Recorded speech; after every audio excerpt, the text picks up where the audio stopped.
Arini. Adira. Habis itu Umama. Adira. Habis itu Aul. Adira. Nabila. Adira. Sama Torik. Hadir semua. Hadir Pak. Ya, baik. Ketua kelas sih siapa? Torik ya? Saya Pak. Ya. Ya, pimpin doa dulu ya, Torik.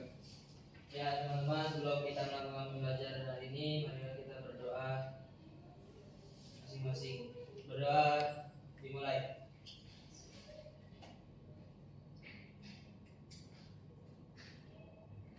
Selesai. Ya, insya Allah pada pagi hari ini Bapak akan menjelaskan tentang pembunuhan. Oh, sadis ya. Serem, Pak. Pembunuhan. Oke.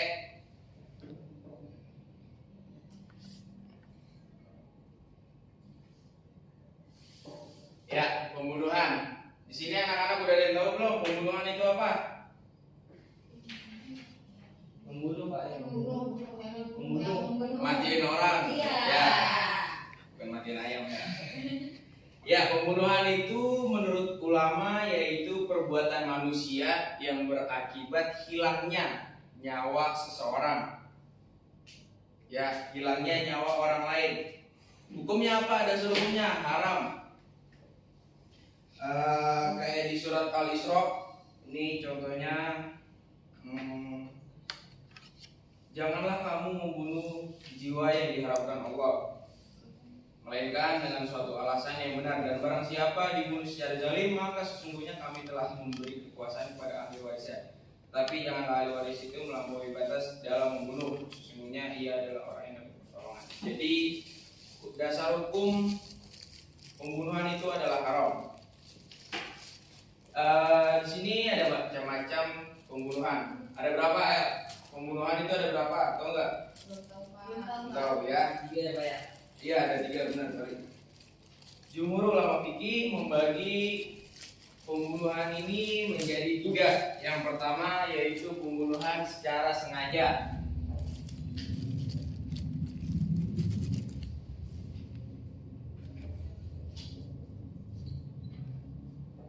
Pembunuhan sengaja yang kedua yaitu pembunuhan seperti disengaja. Yang ketiga pembunuhan kesalahan. Kalau yang sengaja udah jelas ya, kita sengaja membunuh, itu pembunuhan sengaja. Yang dibunuh itu manusia yang diharamkan Allah. Kemudian perbuatan jahat itu membawa kematian seseorang, itu yang sengaja. Kemudian bertujuan untuk menghilangkan nyawa seseorang, itu unsurnya yang sengaja itu ada niatan emang untuk membunuh seseorang. Kalau yang seperti disengaja itu apa Pak? Yang seperti disengaja itu contohnya seperti pelaku melakukan perbuatan yang mengakibatkan kematian. Jadi sebenarnya itu seperti disengaja gitu. Habis itu ada maksud penganiayaan atau permusuhan. Jadi kita mukulin orang, kita nggak ada niat buat matiin, tapi ternyata itu mati. Ya, itu seperti disengaja. Habis itu kalau yang unsur-unsur yang kesalahan ini gimana? Kalau yang kesalahan itu adanya perbuatan yang menyebabkan kematian, terjadinya perbuatan itu karena kesalahan. Adanya hubungan sebab akibat antara perbuatan kesalahan dengan kematian korban. Habis itu di sini ada hukum-hukumnya. Hukum buat pembunuhnya kayak gini kan ada hukumnya nih. Kalau yang pembunuhan ini hukumnya adalah di kisos. Ada yang tahu kisos itu apa? Kisos itu dimatiin balik yang membunuh. Kalau dalam hukum Islam ya nyawa dibalas nyawa. Habis itu kalau misalnya yang sengaja ini membayar diat atau denda.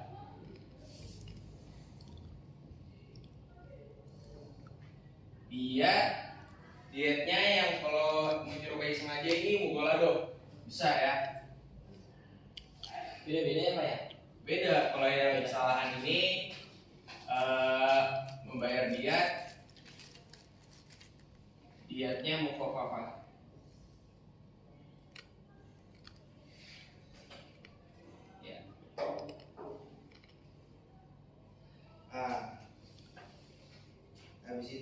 sampai sini ada yang mau nanya gak? Nah, saya Pak. Kan Bapak tadi yang pertama tuh kisos ya Pak ya? Ya, kisos. Syarat berlakunya kisos tuh apa aja sih Pak? Syarat berlakunya kisos. Ya, itu ini. Ada syaratnya. Kalau ulama fikih mengumumkan beberapa syarat yang harus terpenuhi untuk terjadinya kisos ini. Yang pertama yaitu pelaku seorang mukallaf atau balik atau berakal. Jadi dia berakal bunuh, bukan dia orang gila membunuh, itu kan udah berakal. Yang kedua itu pembunuhan itu dilakukan dengan sengaja, ya kayak itu sengaja. Yang ketiga unsur kesengajaan dalam pembunuhan tidak diragukan. Jadi dia benar-benar emang udah sengaja nih, udah niat. Yang keempat, menurut ulama mazhab Hanafi, pelaku pembunuhan itu melakukannya dengan kesadaran sendiri tanpa paksaan dari orang lain. Habis itu ulama lain menyatakan bahwa sekalipun pembunuhan itu terpaksa di bawah ancaman tetap dikenai hukuman kisos. Ada lagi yang mau nanya? Gak ada. Kalau gitu Bapak mau nanya deh. Ya, Bapak yang nanya. Tadi apa? Pembunuhan sengaja ini unsurnya apa aja? Coba, Torik, tahu nggak? Nggak tahu Pak, saya kan udah nanya Pak. Ya, yang lain ada yang tahu nggak?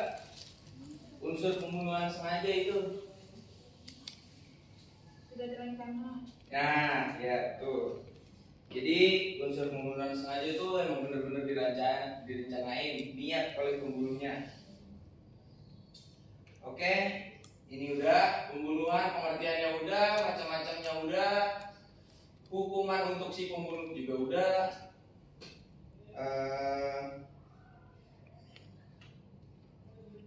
Tinggal kita belajar hikmahnya, pembunuhan ini dilarang oleh Islam. Semuanya kan hukum itu kan ada hikmahnya. Nah, ini hikmah dari larangan pembunuhan ini apa? Yang pertama, memberi pelajaran buat si pembunuh, buat pelajaran juga buat yang lain agar tidak melakukan pembunuhan itu, melakukan hal keji tersebut, ya kan? Habis itu yang selanjutnya agar manusia yang satu dengan yang lainnya menempatkan kedudukan yang tinggi, yang baik di dalam hukum manusia maupun dalam hukum Allah. Ya, jadi begitu. Nah, kalau ada yang kurang ngerti atau gimana? Teknik pelaksanaan kisos, mungkin ada yang pengen tahu? Apa ada yang udah tahu? Kalau menurut mazhab Maliki dan Syafi'i berpendapat bahwa kisos itu harus dilakukan dengan pedang. Jadi dibelah kepalanya, ya begitu, tebas. Karena dalam hadis Ibnu Majah, kisos itu hanya dilakukan dengan pedang. Gitu. Ya, gimana? Atau ada yang mau menyimpulkan? Atau bapak aja yang menyimpulkan? Bapak aja Pak. Ya, dicatat tapi ya, dicatat. Ya. Kalau ada yang nggak paham, tanya. Jadi kesimpulannya, ulama fikih sepakat bahwa hukuman tambahan dalam tindak pidana pembunuhan adalah terhalangnya mendapat warisan. Jika pembunuh adalah seorang ahli waris terbunuh dan terhalang mendapat wasiat dari terbunuh bila si terbunuh pernah membuat wasiat pada si pembunuh. Dalam syariat Islam, hukuman yang dijatuhkan terhadap setiap orang yang menghilangkan nyawa orang lain atau membunuh akan dijatuhi hukuman yang sama menurut apa yang ia lakukan, yaitu hukuman qisas, hukuman diat sebagai hukuman pengganti dan terhalangnya mendapat warisan. Oke, saya rasa cukup sampai sini pertemuan kita pada pagi hari ini. Kira-kira besok kita praktek membunuh. Nah, ya mungkin ya. Kita besok akan mempelajari diat dan segala macam itunya di pertemuan selanjutnya. Baik. Saya rasa cukup sampai sini pertemuan kita pada pagi hari ini. Saya pengen ketua kelasnya coba ditutup ya. Ya, teman-teman, sebelum kita menutup pelajaran hari ini, marilah kita berdoa terlebih dahulu. Berdoa dimulai. Amin. Berdoa selesai. Ya, baik anak-anak, terima kasih. Selamat pagi, selamat melanjutkan pelajaran yang lain. Semangat ya. Iya.